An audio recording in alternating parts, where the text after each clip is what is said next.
আসসালামু আলাইকুম। এগুলো দেখতে সুন্দর হলেও অনেক বিষাক্ত, যা আমরা জানি না। আজকে এই ভিডিওর মাধ্যমে প্র্যাকটিক্যাল দেখাবো ইনশাআল্লাহ। এগুলো হলো ফেনা।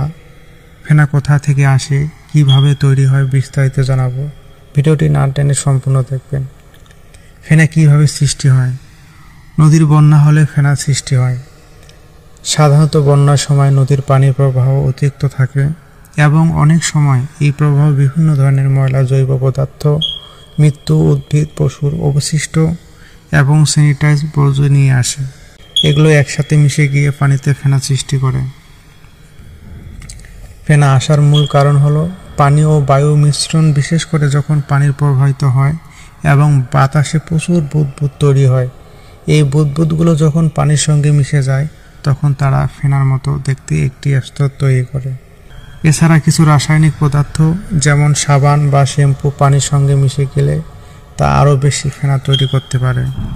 ফেনার মধ্যে থাকা ময়লা বা দূষণ মূলত নদীর জলাশয়ের অস্বাস্থ্যকর পরিবেশ তৈরি করে, যা জীবন বৈচিত্র্য ও পানির গুণমানকে ক্ষতিগ্রস্ত করে।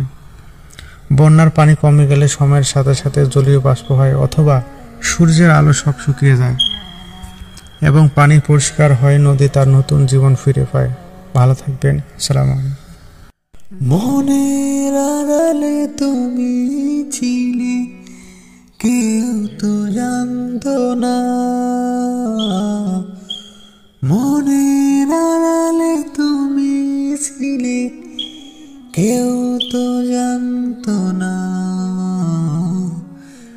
জানলে জানুক, বিশ্ব জানুক, জানলে জানুক, বিশ্ব জানুক, কিছুই হতো না, কিছুই হতো না। মনের আড়ালে তুমি ছিলে, মনের আড়ালে তুমি ছিলে, কেউ তো জানতো না। জানলে জানুক, বিশ্ব জানুক, জানলে জানুক, বিশ্ব জানুক, কিছু হতো না।